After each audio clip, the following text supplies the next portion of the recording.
enough to convince some people to pay up.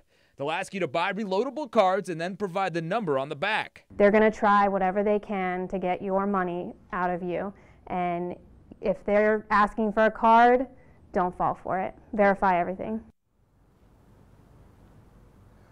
All right, so our so-called IRS agent there told us that the 3 most popular states for people to fall for this are California, Texas, and you guessed it, right here in Florida. The IRS would first send you several mailers and then call you as the last resort if they needed to get a hold of you. We're live, Andrew Lawfome, WPTV News Channel 5. Now to incredible body cam video of 3 local police officers risking their lives to save a woman and 2 young children from the ledge of a 2-story home. The video is hard to watch because of the danger everyone faced.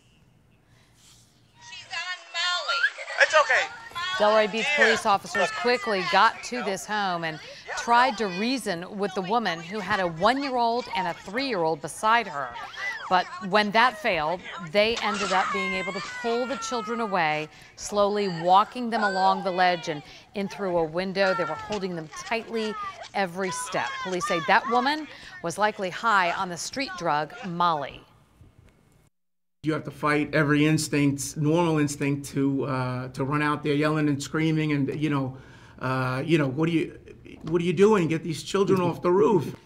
The children are safe now with the Florida Department of Children and Families. We do not know their relationship with that woman, but she is at a mental facility and could be facing criminal charges. New at 11, the lights are back on along what was a pitch black stretch of I-95. The Florida Department of Transportation says Hurricane Irma caused the lights near 10th Avenue North to sporadically go out. The same stretch where recently dozens of cars got flats after running over metal rods that were on the dark highway. In the event of another outage, FDOT says it may add warning messages to electronic signs. A father on a mission to make sure his daughter's legacy lives on. Satia Faketa was one of the teenagers killed in this wrong-way crash in St. Lucie County earlier this year. News Channel 5's Megan McRoberts is live at Big Apple Pizza in Fort Pierce, where a fundraiser is underway to create a scholarship in her name. Megan? If I could, I would go home and shower and change. Yeah, well, Kelly, this group of now 11 people behind me, they're trying to win a competition of keeping their hands on this car as long as possible, with the winner getting to take that car home. So far, we're about 7 hours into this competition. Just 3 people have called it quits so far. It's not just fun and games, though. They were all sponsored to be here, and the donors' money is going toward that scholarship fund. Kicking off what could be a long night or even a few long days. Oh, I already plan to go for a week. I'm all set. I said I'd like to go 24 hours at least. This ambitious group taking advantage of a rare opportunity to win a new car. Till I'm the last one standing. Just by keeping their hand in place day and night. Phone, headphones, battery chargers for the phone. I slept all day. Get as much sleep as possible. But what they're doing is a part of something much bigger. It's helping create a legacy for a local teen killed in a car crash.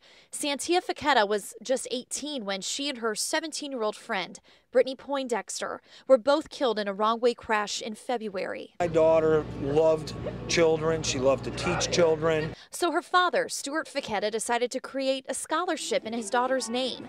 It will help send anyone to school at Indian River State College to pursue an education degree, just as Santia was doing. I'm hoping that someday her friends that she's gone to school with, their children will receive scholarships to be able to go here to our local college, IRSC. It's a goal keeping them motivated. Her mom and her sister work for the city. They're good friends of mine. So it's good to come out and support them. It's all for a good cause, so that's why we're all here. So we know that the goal for this scholarship for Stuart is $100,000. So far, over $20,000 has been raised just from this competition alone, and the staff here at Big Apple Pizza in Fort Pierce will be counting up the rest of the proceeds from the night to see exactly how much they're going to be able to contribute. Reporting live in St. Lucie County, I'm Megan McRoberts, WPTV News Channel 5. We sure have a lot of nice people in this community. Good for all of them. New at 11, a way to possibly stop algae blooms in Treasure Coast waters could be in the works. A congressional committee passed a proposal that would give federal money to the Army Corps of Engineers to try to develop new technology to prevent algae blooms from forming. A huge task. The amendment submitted by Treasure Coast Congressman Brian Mast. Congress set to vote on the bill next month. A heads up for Treasure Coast families whose seniors are graduating tomorrow from St. Lucie West Centennial High School. Congrats on that. Because of wet conditions, though, at the fairgrounds, graduations have been moved to the Finn Center in Fort Pierce. Now, parking's limited. You're being asked to carpool if you can. Ceremonies for Fort Pierce Central High School and Treasure Coast High School will take place at the Finn Center Friday. Tonight, a 94-year-old Boca Raton woman is searching for her hero, the man who saved her after she unknowingly drove her car into a lake. These pictures posted on Facebook by West Boca News show the scary reality of how close Alice Modine came to not making it out of her car before it sank Saturday. Alice said she didn't panic and was even at peace with herself when her hero came to the rescue. The door opened, and this very nice young man said, "Hold on to me, I'll get you to a dry place." So I held on to him, did exactly as he told me. Then he said, "Is there anything in the car that you need?" I said, "Yes, I would like to have my purse, and all the paperwork pertaining to the car is in a glove compartment." He said, "Okay, I'll get it." Alice hopes the young man who helped her on Saturday will see this story and come forward so she can thank him properly. You just want to give her a hug. I know, absolutely. And him a big high five. Yeah, what a nice thing to do, and so glad she's all right. Indeed.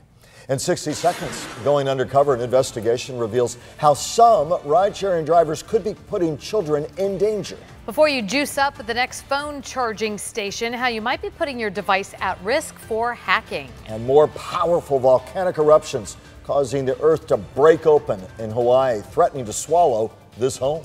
And now here's a look at what's coming up on The Tonight Show.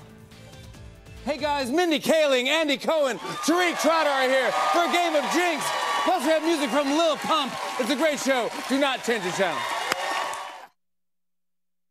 This is News Channel 5 at 11. Thanks for making WPTV your #1 most trusted news source. In this state, we have child car seat laws because we don't want this to happen. Shocking crash test video says it loud and clear. But it turns out some drivers working for popular ride-sharing services like Uber and Lyft are putting your kids in danger for the price of a ride. Simon Sheckett from our station in Michigan went undercover to expose drivers who are breaking the law.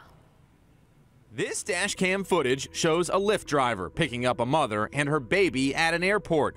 Look closely as they leave without a car seat, which is against the law. Things that can happen to them besides, whiplash, concussions. You'll watch a child go forward and go into the windshield and actually have a crushed skull. We decided to put Uber and Lyft drivers to the test to find out just how many were willing to ignore state law and drive a mother and her 2-year-old son without a car seat. I am hoping they all say no. Emily Gottschling and her son Weston came with us for a total of 6 calls, 3 to Uber and 3 to Lyft. This is 4 minutes. We used hidden cameras to document what we found. After calling our first Lyft driver, we quickly realized it was a case of no child seat, no problem. We don't have the car seat. Are you able to take us? That's a good question. I know people have gotten in the car that never asked, so we just go. Would you drive us anyway without a car seat? I don't mind. A driver from Uber also willing to drive us without a child seat. He even starts rolling before we can stop him. Hey, we don't have a car seat with us. Is that a problem? Yes, of course. No. How far? All the way. It's illegal to go without a car seat, right?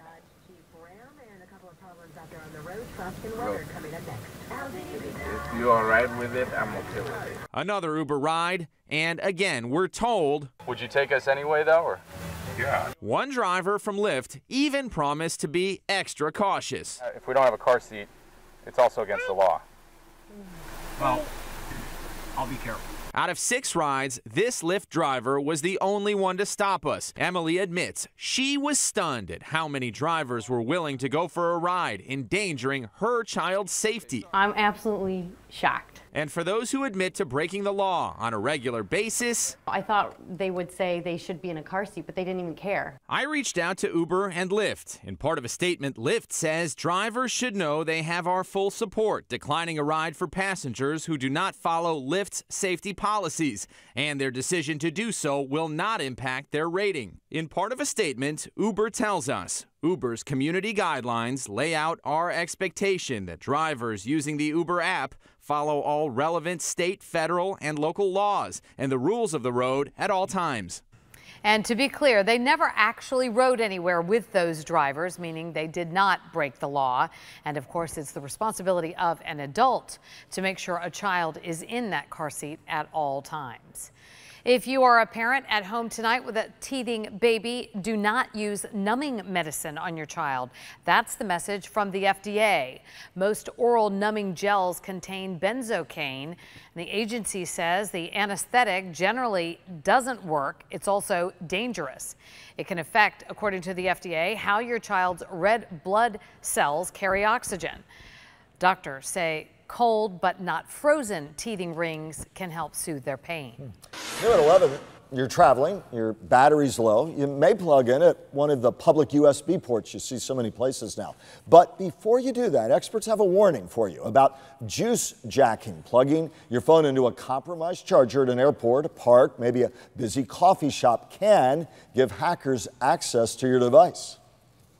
Juice jacking is basically placing kiosks or other charging stations that look like they're just going to give you power, but in fact also have a malicious data component to go along with it. Experts say buying a cable that is power only can protect you. You can also try plugging into a wall outlet. Boy, you have to be aware of everything everywhere now in the cyber world. And instead of a USB port, try something else whenever possible. Wall outlets do nothing, of course, but deliver good old-fashioned electricity. Tonight, 2 homeowners are watching their home fall into cracks, which opened up after volcanic eruptions in Hawaii. They first evacuated nearly 3 weeks ago when the lava began spewing from the Kilauea volcano. 2 days ago, their next-door neighbor recorded this video. I mean, huge, not just cracks, like huge gaping holes. Part of the home teetering on those cracks. And let's take a live picture. Unbelievable at Pahoa, Hawaii. Hot lava is still erupting at this hour. And again, still mesmerizing. Pretty amazing stuff. All right, well, also amazing watching these tropical systems develop, even though we don't want any at all. This one has now a 70% chance of developing in the next 4 to 5 days. In the short term through Friday, it's very unlikely. So much interaction with land. It's around Belize and Yucatan, the actual centers overland at this point. And there's a lot of convection going on here. Very impressive, especially for this time of year. This is some of the warmest water in the entire Atlantic basin, though, especially just south of Cuba. But it's got a little bit of a punch to it, so it's been upgraded a little bit to 70%. That's more for Saturday, Sunday, and into Monday as it drifts across the Yucatan and then eventually into the Gulf of Mexico. So these are the computer model runs right through early Saturday morning. It's hardly moved at all. Then it makes its move, though, through Saturday, gets over the warm waters of the Gulf, where we have some areas that are above normal for temperatures this time of year, some below. Either way, the computer models want to generate this into a depression or a storm. The red line here is the Euro. The GFS not showing up tonight, but it takes the storm, the latest run, in toward Tampa on Saturday and Sunday. That would be not so great for us because we would get stronger winds and some heavier rainfall in total from it. The Euro model, still not the best weekend, but it does keep some of the stronger winds off the coast. So there is Saturday, or I should say Friday, at Friday evening, and just the outer edges starting to brush across southwest Florida, the outer bands. But as we get into Saturday, you can see just about all of Florida getting into at least some rainfall, some gusty winds. And as we all know, with these tropical systems, even if they're very messy, those tropical rains, they come down in buckets. And it's very heavy rainfall, some gusty winds as each band pulls through. So the Euro's trending north, and some of the other models too. The GFS still wants to bring it closer to Florida. We'll keep an eye on that. Either way, obviously not the best weekend in store, but the Euro would be a little bit more optimistic for rainfall with totals through Memorial Day of about 1 to 2, maybe 3 inches. The GFS goes crazy with the rainfall, almost double that. This is on top of what we've already seen which is about a foot in a lot of areas. We're looking at 4, 5, 6 inches of rain through late Monday or early Tuesday. So much better for us to get a track that is generally north. There's some rain on the radar tonight, some heavy rain cells coming in around Lake Worth, Lake Clark Shores, Green Acres, headed toward Wellington. The wider view shows quiet weather all the way up and down the coastline otherwise, and on the Treasure Coast, warm and humid. Not a bad night. Some showers are possible tomorrow morning. I'm going to go optimistic, though. I think it'll be a lot like today, perhaps a few more showers around, but we are looking at a fair amount of sunshine for Thursday and probably at least the start of Saturday, too. There's a look at the computer model trends with a few morning showers and then a few afternoon rains around the lake.